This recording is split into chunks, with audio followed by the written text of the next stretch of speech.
अंधेरी रात, मेघालय का नोह कलिकाई वाटरफॉल, जिसे चारों तरफ से बादलों ने ऐसे घेर रखा था मानो उसकी सुरक्षा कर रहे हो।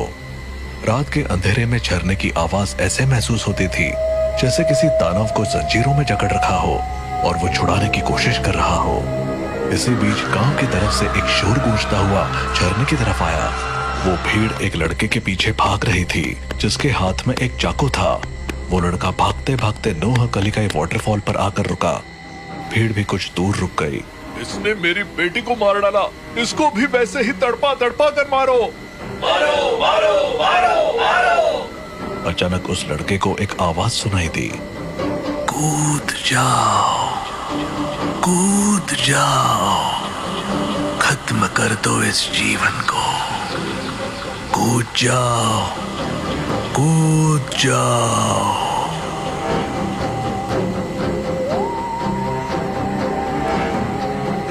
वो भूतिया झरना है, हम वहाँ नहीं आएंगे। इधर आजा चुपचाप। वो भीड़ क्या चिल्ला रही थी उस लड़के को कुछ सुनाई नहीं दे रहा था।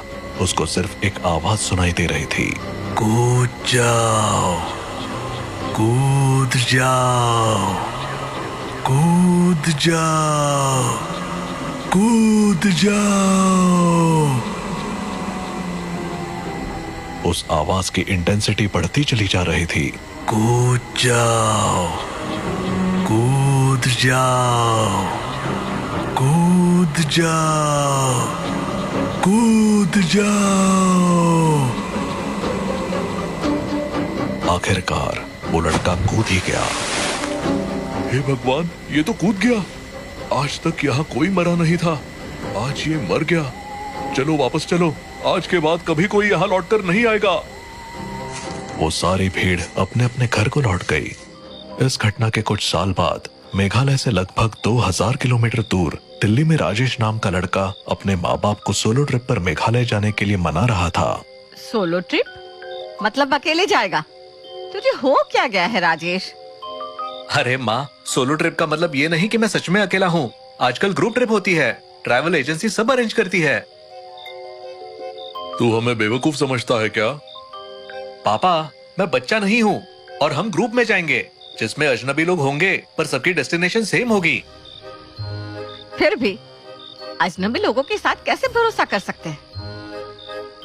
माँ, हर कोई ट्रिप पर एंजॉय करने के लिए ही आता है। प्लीज मुझे रोकिए मत, मुझे जिंदगी में कुछ नया एक्सप्लोर करना है। काफी देर तक बहस के बाद राजेश ने अपनी माँ को गले लगाकर मना लिया। पिता थोड़े अनमने तो थे, लेकिन उन्होंने भी अनुमति दे दी। ठीक है, लेकिन कोई गड़बड़ हुई तो सीधे घर वापस आना, समझे? जी पापा, बिल्कुल। अगले दिन राजेश ने अपना सफर शुरू किया। दिल्ली से मेघालय तक का सफर लंबा था। ट्रेन में सफर के दौरान उसने अपने ग्रुप के लोगों से मुलाकात की। मनदीप, इरफान, सलीना, ज्योति और राहुल। ट्रेन का सफर खत्म होने के बाद उन्होंने बस से अपनी मंजिल की तरफ बढ़ना शुरू किया। ये पहाड़ और हरियाली देखकर तो मन ही शांत हो गया। Seriously, it's amazing. बस अब एक पतली सी सड़क पर चल रही थी। घना जंगल चारों तरफ से फैला हुआ था। तभी अचानक बस का रेडियो चालू हो गया। तुम लोग यहाँ क्यों आए हो? वापस चले जाओ। रेडियो किसने चालू किया? ये तो अपने आप ही चालू हो गया। सुनाई नहीं दिया? वापस चले जाओ। ड्राइवर ने रेडियो बंद करने की कोशिश की, लेकिन वो बंद नहीं हुआ। सभी सहम गए। ये क्या मजाक है? कौन कर रहा है ये सब? ये कोई मजाक नहीं है, ये जगह भूतिया है। मैंने पहले भी सुना है कि यहाँ अजीब चीजें होती है। तभी रेडियो बंद हो गया और बस की लाइट्स भी एक पल के लिए बंद हो गई। अंधेरे में सब एक दूसरे को पकड़कर बैठे रहे। ये क्या था? ड्राइवर साहब, ये आपकी कारस्तानी तो नहीं है? प्री रिकॉर्डेड ऑडियो बजा रहे हो? इरफान मियाँ, आपने तो हमारी चोरी पकड़ ली। मैं तो बस सफर का रोमांच बढ़ाने की कोशिश कर रहा था। रोमांच की जगह आपने हमारे दिल की धड़कन बढ़ा दी। ये तो मजाक था, पर उन लोगों को पता नहीं था कि ये तो शुरुआत थी। असली खौफ तो अभी बाकी था। सुबह का समय था और चिरापुंजी की ताजी हवा में एक अलग ही जादू था। बस से उतरते ही उनका स्वागत गाइड डेविड ने किया। आप लोग चेरापूंजी की असली खूबसूरती देखने आए हैं तो यकीन मानिए ये सफर आपको हमेशा याद रहेगा। लेकिन याद रखना, प्रकृति जितनी खूबसूरत है उतनी खतरनाक भी। आप तो शुरुआत में ही डरा रहे हैं। डरना मत, मैं साथ हूँ, चलिए चले। डेविड उन्हें एक एक जगह लेकर गया। हरियाली, अनगिनत झरने और लगातार गिरती बारिश ने उन सबको मंत्रमुग्ध कर दिया। बादलों के पीछे चलते हुए उन्हें ऐसा लग रहा था जैसे वो किसी जादुई दुनिया में आ गए हों। ये जगह तो सपनों जैसी है, मैं यही रहना चाहती हूँ। यहाँ सिर्फ घूमने में मजा है, रहना मुश्किल है। हमेशा बारिश जो होती है। जो भी हो, ये सफर जिंदगी भर याद रहेगा। घूमने के बाद वो एक छोटी सी ढाबे नुमा जगह पर बैठे। खाने पीने के बीच बातचीत शुरू हो गई और डेविड ने उन्हें नोह कलिकाई वाटरफॉल के बारे में बताया। आप लोग नोह कलिकाई वाटरफॉल के बारे में जानते हैं? बस इतना पता है कि ये एशिया का सबसे ऊंचा झरना है। ये सिर्फ झरना नहीं, इसके साथ एक खौफनाक कहानी भी जुड़ी है। कहानी के मुताबिक कई साल पहले यहाँ एक महिला रहती थी जिसका नाम लिकाई था। उसने अपने बेटी को पालने के लिए दूसरी शादी की, लेकिन उसका दूसरा पति बहुत ही क्रूर था। उसने लिकाई की बेटी को मारकर उसका मांस पका दिया। जब लिकाई को ये सच्चाई पता चली तो उसने इस झरने से कूदकर जान दे दी। तभी से इसे नोह कलिकाई वाटरफॉल कहते हैं। लोग कहते हैं कि यहाँ जाने वाले को आत्महत्या करने के ख्याल आते हैं, इसीलिए इसे भूतिया जगह माना जाता है। सभी के चेहरे पर डर और अजीब सी बेचैनी साफ दिख रही थी। Oh God, this is horrifying. लेकिन क्या ये सच है? मैंने ये चीज फर्स्ट हैंड एक्सपीरियंस की है। मैं आपको वहां जाने की सलाह नहीं दूंगा। सभी ने उस जगह जाने की इच्छा जताई, लेकिन डेविड ने मना कर दिया। रात में सभी अपने कमरे में लौट आए, लेकिन राजेश के मन में उस जगह को देखने की इच्छा हो रही थी। उसने राहुल से बात की। राहुल, मुझे नोह कलिकाई वाटरफॉल जाना है, तुम मेरे साथ चलोगे? तुम पागल हो गए हो क्या? डेविड ने मना किया था ना। बस एक बार देखेंगे और लौट आ जाएंगे यार, प्लीज। ठीक है, पर जल्दी वापस आना होगा। रात के सन्नाटे में दोनों चुपके से होटल से निकलकर झरने तक पहुंच गए। झरने की गड़गड़ाहट और उसकी ऊंचाई देखकर वो दंग रह गए, लेकिन तभी उनके दिमाग में अजीब ख्याल आने लगे। कूद जाओ, कूद जाओ, ये जीवन बेकार है, कूद जाओ।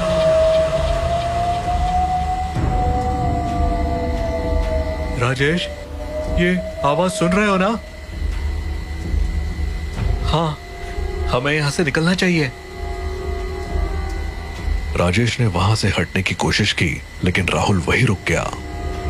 राहुल, चलो यहाँ से। कूद जाओ, कूद जाओ, कूद जाओ। राहुल जैसे हिप्नोटाइज हो चुका था। राजेश ने उसे बार बार बुलाया, लेकिन राहुल ने झरने की तरफ कदम बढ़ा दिए और अचानक उसमें कूद गया। राजेश भौंचक्का रह गया। डरा सहमा राजेश होटल वापस भागा और सबको जगाकर ये बात बताई। सबने उसे बहुत डांटा और फटाफट झरने की ओर दौड़े। वहां पहुंचने पर उन्हें राहुल का जूता मिला। ये क्या हो गया? हमने सुना था लेकिन यकीन नहीं था, ये सच है। तभी सबके दिमाग में वही आवाज गूंजने लगी। कूद जाओ, कूद जाओ।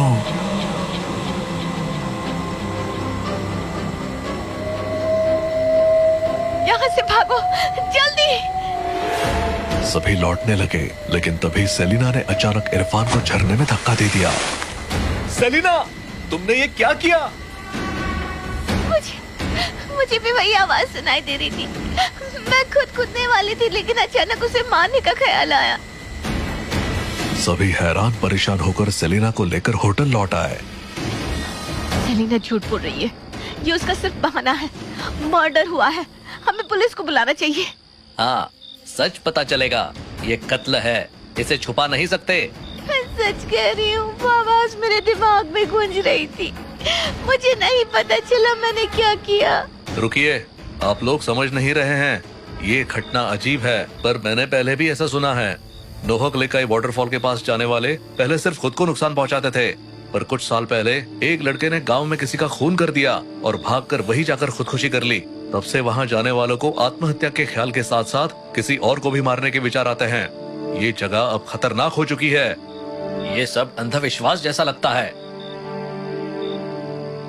आप माने या ना माने, लेकिन मैंने ये बात कई बार सुनी है। ये सब उस लड़के की आत्मा कर रही है। सभी के चेहरे पर डर का साया था। किसी ने सोचा नहीं था कि उनका सफर इस तरह एक पूरे सपने में बदल जाएगा। तभी ज्योति बोली, राजेश कहाँ है? वो यहाँ नहीं दिख रहा। क्या वो फिर से झरने की तरफ गया है? नहीं, हमें उसे रोकना होगा। सभी घबराए हुए झरने की ओर भागे। वहां पहुंचकर उन्होंने देखा कि राजेश झरने के बिल्कुल किनारे पर खड़ा था और ऐसा लग रहा था जैसे वो किसी से बात कर रहा हो। राजेश, वहाँ से हटो। क्या कर रहे हो? यहाँ आओ। तभी राजेश के पास एक साया दिखाई दिया। साया कुछ पल के लिए रुका और फिर गायब हो गया। राजेश ने सिर घुमाकर उनकी ओर देखा और धीरे धीरे वापस आ गया। राजेश, वहाँ क्या हो रहा था? मुझे ऐसा लग रहा था जैसे जैसे कोई मुझसे बात कर रहा हो। वो कह रहा था कि मैं यहाँ से मत जाऊं। वो मुझे रोक रहा था। सभी ने घबराकर राजेश को वहां से दूर किया और वापस लौटे, और उन सब ने फैसला किया कि अब उन्हें दिल्ली लौट जाना चाहिए। बस चल पड़ी। धीरे धीरे लंबे सफर और मानसिक थकावट के चलते सभी सो गए, लेकिन रात के अंधेरे में राजेश अचानक उठ गया। उसकी आंखें लाल थी और उसमें कोई इमोशन नहीं थे। वो अपनी जेब से एक चाकू निकालकर धीरे धीरे अपने साथियों की तरफ बढ़ा। तुम सबको जाना होगा, तुम सबको जाना होगा। राजेश ने एक एक करके सभी को चाकू मारना शुरू कर दिया। उनकी चीखें सुनने वाला ड्राइवर के सिवा कोई नहीं था। ये लड़का पागल हो चुका है। ये आत्मा का खेल है। इसे रोकने का एक ही तरीका है। राजेश जब ड्राइवर की तरफ बढ़ा तो ड्राइवर ने बस को रोकने की बजाय तेज रफ्तार से चलाते हुए उसे सीधा खाई में गिरा दिया। बस एक जोरदार धमाके के साथ नीचे गिरी और पल भर में आग की लपटों में घिर गई। राजेश, ड्राइवर और बाकी सभी की मौत हो गई।